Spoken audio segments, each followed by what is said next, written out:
Oh, well, it's been a long time. Tim Grimes here. Marvin Daniels is here. Marvin, do your SP voice for me, if you don't mind. The voice you Hi, like. hi, Tim. Hi, Marvin. How are you doing today, Marvin? Good. How are you? Very good. All right, guys.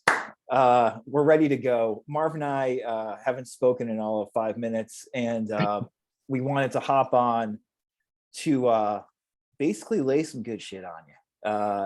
No, we just got off a call recently with someone who was a very good visualizer, and I was telling Marvs I spoke to somebody else earlier this week for a non-SP related thing, um, just a free consultation. And again, whether it's SP or not SP, Marvin and I will offer you a genuine free consultation, right? We can probably help you if we coach you, but you never have to get coaching from us. We will still offer you a short free consultation. And in this woman's case, she did not need coaching. She just needed clarification. Her story, which reminded me of what we just spoke to this other person about, was basically that she's manifested many significant things in her life, like especially related, it seemed like, to work, job promotions, things of that nature, significant, important things in her life via visualization, the way that Neville taught it, the way that Joseph Murphy taught it. She also has had a lot of success using affirmations and more the way that Murphy and Neville talk about, really filling your affirmations with emotion. Like, isn't it wonderful? Isn't it wonderful? Isn't it wonderful? Isn't meant to be said in this like sober, neutral way. It's like, isn't it wonderful? Oh my God, it's over. You feel it. And she was saying how Reverend Ike, a lot of his recommendations in regards to really emotive affirmations had helped her a lot. Anyway, here I was basically speaking to somebody who I would regard as a master manifester in terms of visualization when it comes to at least certain aspects of her life, able to do it repetitively, for specific things, which most people just cannot do. They can't do. I'll be very frank. I can't manifest specific things consistently that I'm visualizing about. I can't do it. Most people can't do it. She can do it.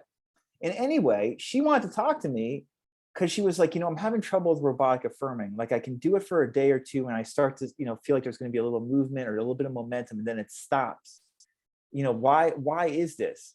She's like, I go for like 15 days, but like after a day or two, nothing happens. And I end up just kind of, upset or angry or alienated about it. And I said, this is crazy. It's crazy that we even have to have this conversation because you're a wonderful manifester as it is. And the reason why is because robotic affirmations are a tool you use if you can't use anything else. You've already got a couple amazing tools in your pocket. If you can visualize the way you can visualize, you never want to robotically affirm. If you can sometimes use affirmations the way that Reverend Ike and other people talk about, you're never going to want to robotically affirm unless it's fun to experiment with. You get bored after a couple days, you lose the emotion, and then the technique doesn't do anything. Meanwhile, you're this incredible visualizer. And she was like, thank you so much for stating that. And we were laughing about it because it was so obvious in retrospect. But it blows my mind. And I wanted to share this with Marv because I know he will riff on it. It blows my mind that the state of social media is so crazy that someone who's really good at utilizing these tools is really self-criticizing and doubting herself and how effective she is because she can't get something like robotic affirming to work. And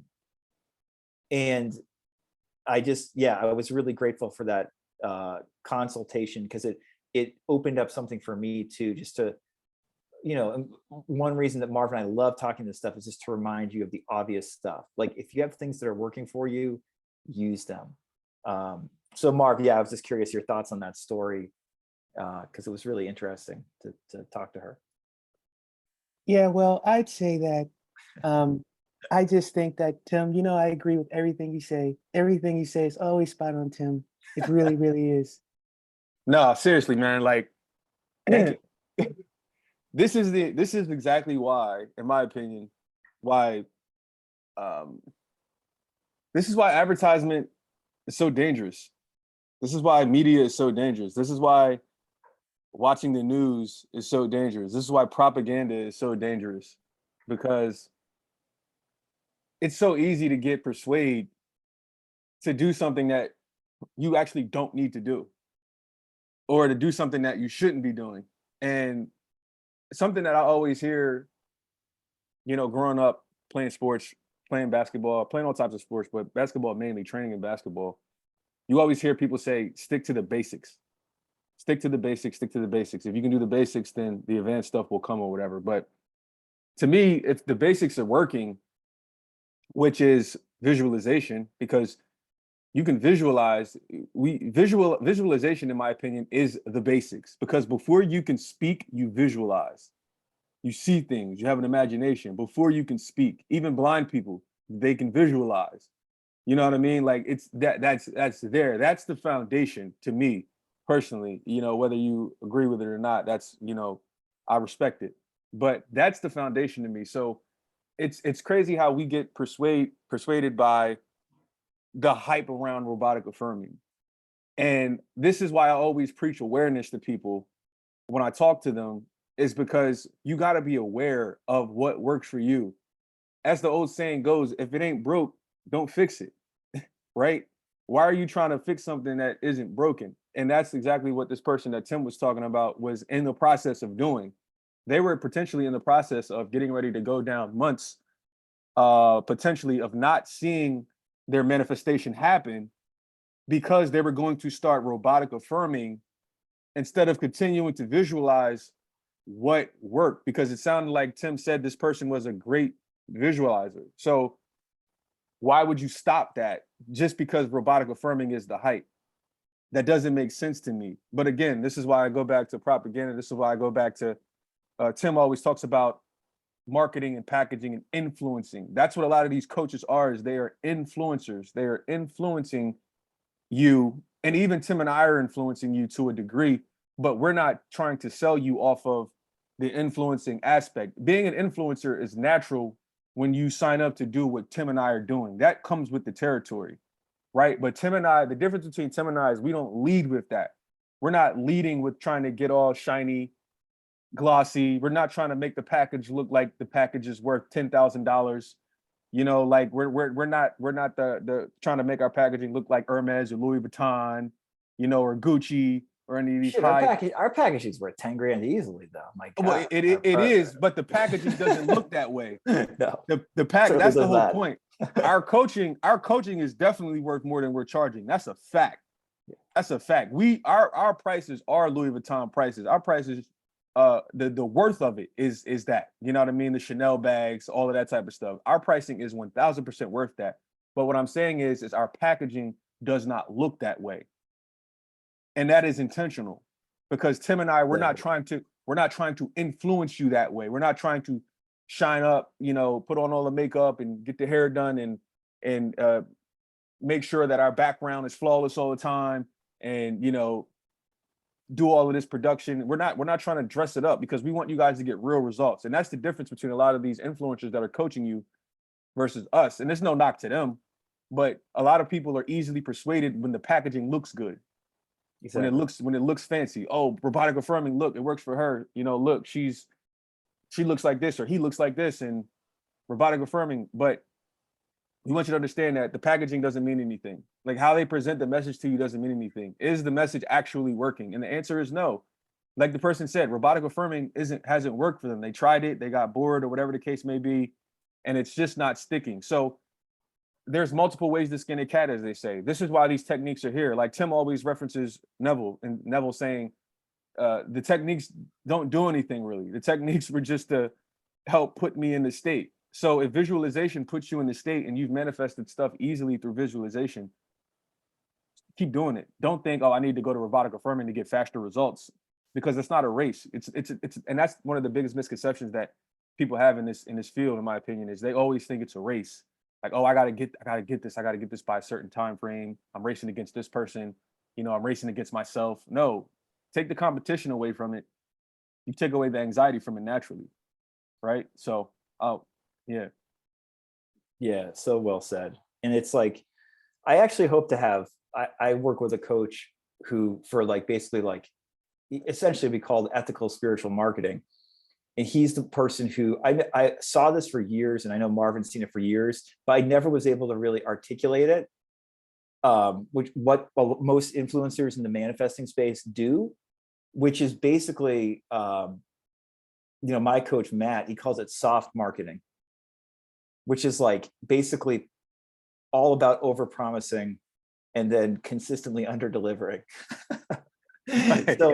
So like it's that's how especially the law of assumption space operates. I would go so far as to say period. Marv and I are always trying to under promise and over deliver, and I think most service oriented coaches, which there are many of them out there in the self-improvement and spiritual world, you just have to look hard to find them. That's how most genuine coaches and healers, facilitators, operate, right? But the shiny object thing is a real problem, and it's a real problem for like this wonderful person I spoke to, who is no newbie to this stuff, has had a ton of success before, and yet still gets pulled in because they're watching YouTube videos to think they're doing something significantly wrong. It's like Marv said, there is like definitely a chance that this, master manifester would have wasted months, if not a year or two, exploring a technique that worked like shit when she already had the right technique right there. You know what I mean? It's like trying to you gotta kill an animal in the backyard. Sorry, all vegetarians out there, and you've got all these dumb tools. You're trying to archer thing. It's like, oh yeah, you got a rifle right there that will kill it. Use the rifle. I mean, like that's what so much of this is about. And there's so much subtlety and nuance. Maybe there's not as much subtlety and nuance as Marv and I always say. Maybe we're just all effing dumb. I'm gonna call like we believe the group think, because it's like it just blows me away. Yeah, I just knew we had to riff on this, and we have to listen. We aren't going to have time today because we got to go. But I got a great comment. If you want a teaser of the next Marvin and my joint video, a great comment on my 10 years of law of assumption video shows us that we're all full of shit, or whatever I called it. It was from a week or two ago. I pinned the comment. A more cynical comment, not from like I guess you would say a master manifestor, more cynical, but so telling. But Marv, we'll have to discuss that more next time we do one of these. If you want a free consultation with us, we're around. We can schedule it probably. So yeah, let us know. Any parting words, Marv? How much time you got left, Tim? 4 minutes. 4 minutes. I was gonna say briefly, quickly. Also, too, be very careful about some of you guys. I want you guys to remember to take action. Take action, because Tim and I were talking to somebody earlier, and taking action is important because this person went months thinking their person wasn't trying to reach out to them, and then found out that because they had gotten their number changed, that they actually found out that the person actually had reached out to them like 3 different times. You know what I mean? And so I want you guys to understand, like when Tim and I tell you to take action, we really mean to take action. Like take action. Sometimes, and it depends on your situation. This is why it's important to talk to somebody like Tim and myself to determine, should you be taking action? Because this person thought this entire time, months went by, like, oh, my person isn't talking to me, they don't care. But it turned out the person did actually try to reach out to them on a few different occasions. They just had a different number change that they found out, and the WhatsApp was different. So I want to leave you guys with those parting words is to do that. Yeah.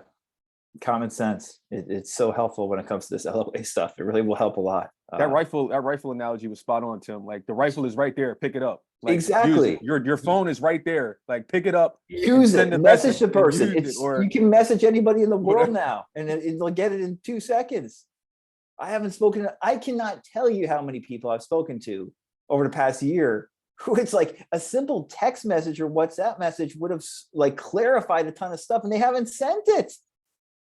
Crazy. Anyway, we love you. We'll see you next time. Enjoy. Bye, everybody.